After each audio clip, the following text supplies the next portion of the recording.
Got my eyes straight ahead, got my head in the game. With the red light on, I'm just waiting for the change. Keep my head down low. Hi, Jay Fallon. This is a slippery slope. So, look, I've been avoiding talking any more about Sam Kerr. I don't want to talk about Sam Kerr.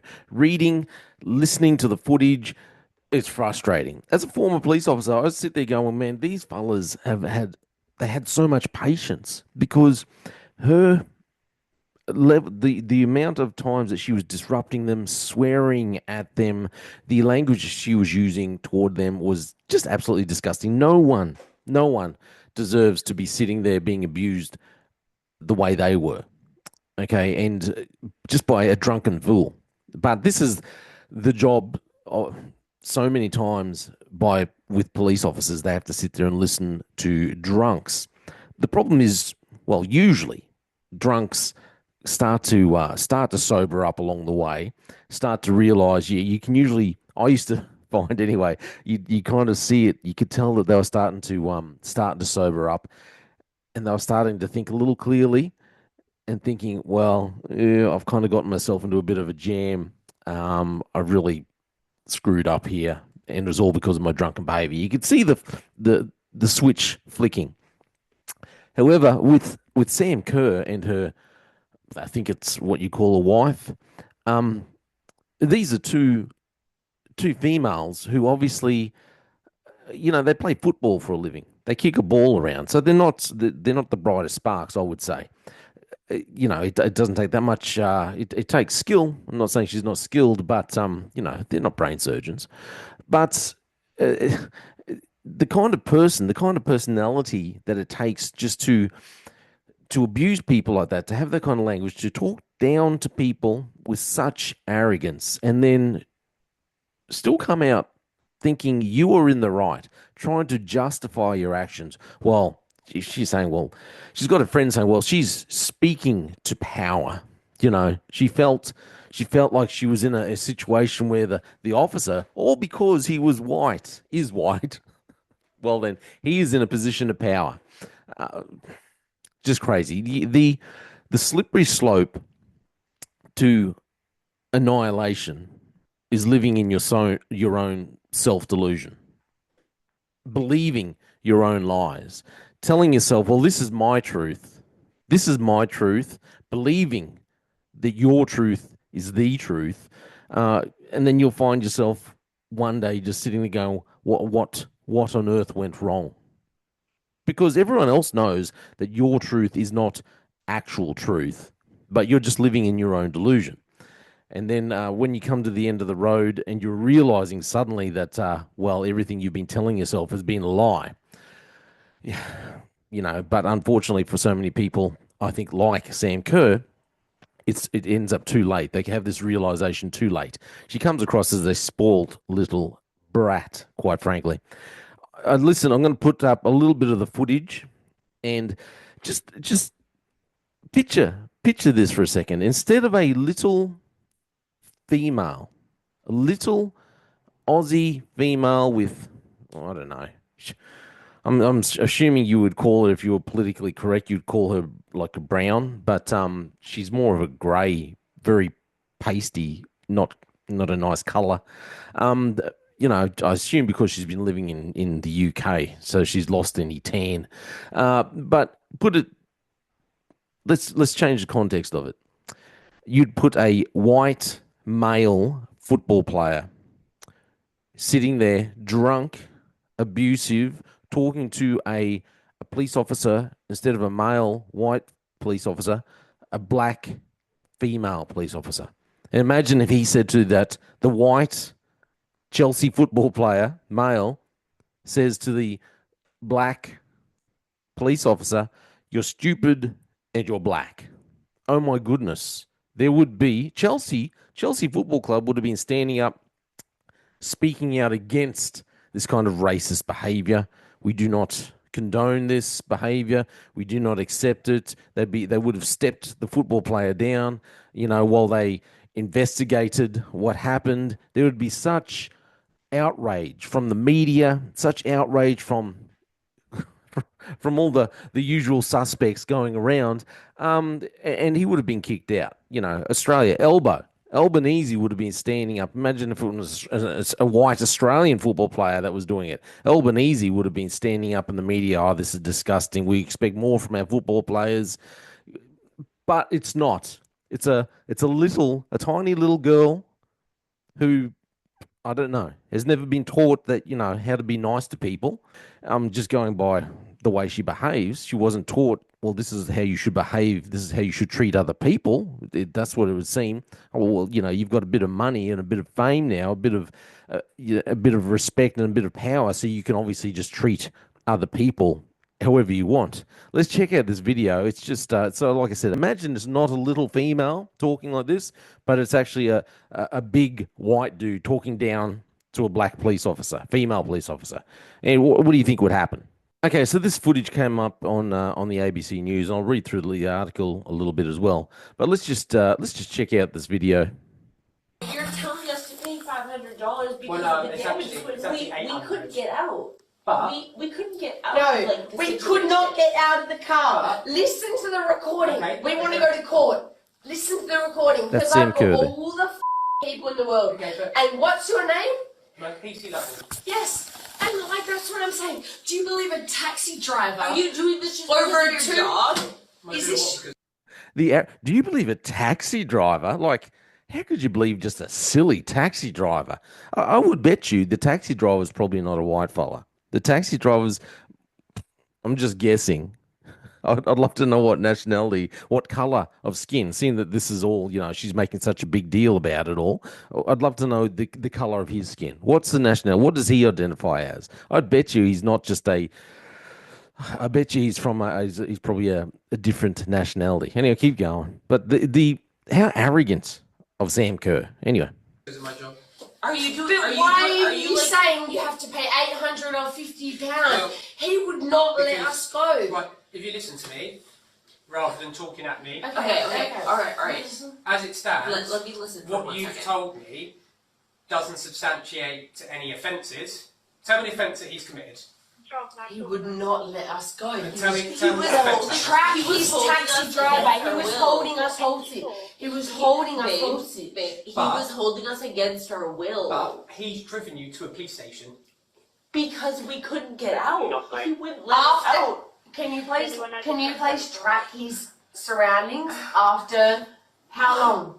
Please, I will stand by that. I will stand by that. That's fair enough. What area? He's been told to drive to a police station by another, when he's phoned police, he's been told to drive to the nearest police station. Okay, then fine. Which is what he's Fine, saying. file a police report. Well, we're going to have to file. Yes, file a police report. I've got Chelsea going on it. Because that is even if it's Hear that?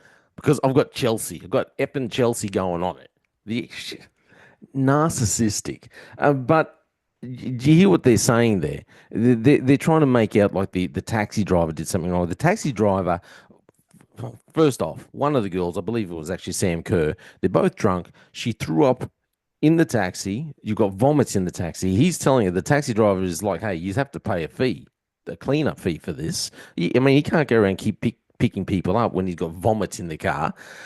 Then he's called the police. He's done the right thing. He's called the police. The police have told him, hey, bring him to the police station here. In the meantime, the other one, the wife, or whatever you want to call her, of Sam Kerr, has kicked the window out. Kicked it out, smashed the window out. They were crawling out of I think it was the back windscreen when they pulled up at the police station. And yet they're trying to say they were in fear for their life. He kept us hostage. Oh no, he took us to a police station. Obviously, he had bad intentions because he brought us to the police.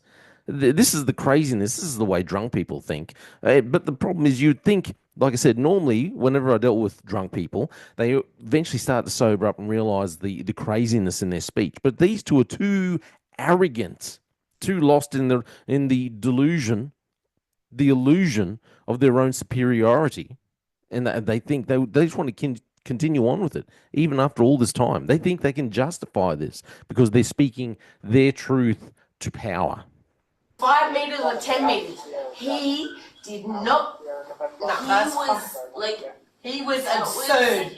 And I will have the whole recording. We were begging to get out of there. Yeah? We were begging to get out of there 15 minutes Don't worry. before. I will have the best lawyers. Don't worry. Don't worry. If these two white men are gonna, It's not. It's No. not These two their white men. fault. I don't think it's Swap it actually around. their fault. I think that this guy has like cornered them into something. Like, He's recruited I've them. literally been outside with him for about 5 minutes when my colleague was talking to him. and what did Yeah, he of say? course Do you not. think that that's fair? Like, we were trying to get out of his cab. we for were 15 trying minutes. to get out Like, we of wanted his to cab. go home. Like, we were just like, Did you- please let us out. I can't. I can't watch it. It's painful to listen to. I listen to a lot of it, and they talk in riddles, as drunk people normally do. They were trying to get out of it, out of the cab. They felt like they were held hostage. You get in the cab willingly. You hail the cab down because you want a service. You throw up in the cab. You're becoming belligerent and violent, and then you're kicking the window out. But it's all the cabbie's fault, apparently. And you felt scared. Anyway, I want to read this article a little bit. The jury, we'll go down here. The defence made its closing arguments on day 6 of the trial, which is examining Ms. Kerr's words to London police officer Stephen Lovell during a drunken dispute. She pleaded not guilty to one charge of racially aggravated harassment. In a final address to the jury, defence lawyer Grace Forbes also said there was not enough evidence of Constable Lovell experiencing harassment, alarm, or distress for the jury to convict Ms. Kerr. Like I said, if this was a black female police officer and Kerr was a white male football player, and you just swap the words around, you're stupid and you're black, you wouldn't be having this argument. It would have been like everyone would have been up in arms, and bang. The white football player, male, would have been booted out unceremoniously. But it's a little coloured woman. So obviously there is no equality. It's just one rule for this group and another rule for this group. Like I said, look at her. I wouldn't call her a person of colour. She's a grey, pasty grey colour, if we want to get into colours. The jury retired to consider its verdict about mid-afternoon on Monday in London. The 31-year-old who was captain of the Australian women's team, the Matildas, she should be kicked out of the captaincy. But anyway, we'll go on to that after. Also plays for Chelsea Football Club in the UK's Women's Super League. I was reading some of the reports from her teammates and former teammates. She was described, Kerr's described as a disruptor. She's a disruptor. This is what she does. It's like, well, if that's what she does, she needs to be pulled in line. She's an absolute disgrace to Australians. Every Australian should be disappointed and disgusted in her behaviour, and her teammates that stand up and condone this behaviour. She is not a role model for young female women, for young female girls. She's not a role model. She's an absolute disgrace. Like I said, you flip this around, if this is a male talking to a black police officer, a black female police officer, bam, he would be booted out quick smart. But it's not. This is not equality. She is living in her own delusion, and her teammates standing up defending her, saying, well, she's a disruptor. She is a very honest person. She is speaking. I read one report. She says she's speaking her truth. And this is the problem when you're living in the delusion of your truth. You don't know what the truth is. You're not following the truth. But you can make an excuse. You can justify every action. Any action you can justify when you can excuse it all by living in your truth. When people are saying that they're living in their own truth, it's just mysticism. They are living in their own delusion. That's all they're doing. It's another form of demonic worship. You're just worshipping yourself. This is my truth. Everything that I want, I can do whatever I want because it's my truth. I will achieve whatever I want to do because by whatever means possible, and I can justify it all because it's my truth. Sam Kerr is a disgrace. I said it before. We should all. Well, what did I say? She needs her Australia card should be revoked. She should have been kicked out of. She should have been kicked out of Chelsea Football Club. 100%. Definitely should be losing the captaincy for the Matildas. If this was the Australian men's cricket team, forget about it. They get hung out to dry. If any of them said something like this, you know, what happened with Steve Smith? Crikey, anyway. Oh, look, I love cricket, but women's soccer. Oh, I don't watch men's soccer, so I'm not going to watch women's soccer. I don't mind women's sport. I don't mind. I do really like women's rugby league here in Australia. It reminds me of old school rugby league back in the late 80s and that, you know, where it was a bit more rough and tumble kind of thing. I like modern rugby league, but I really liked it back then. It kind of reminds me of then watching the women's rugby league here in Australia. But this is just disgraceful. Her behaviour is disgraceful. She shouldn't be the captain of the Matildas. This is all just my opinion. Obviously, my opinion doesn't account for that much. I'm Jay Fallon. Check out my music. Thanks for all those who've been listening to my music. Getting really good numbers lately. My name's Jay Fallon. Thank you for listening to The Slippery Slope. They just fuel a desire that will take me higher. I'm on fire because nothing's gonna bring me down. Nothing's gonna bring me down. Nothing's gonna stop me now. No more demons to be done. No nothing's gonna focus on me goal. Nothing's gonna stop me now. Nothing's gonna hold me down. Got my eye on the prize. Got my eye on the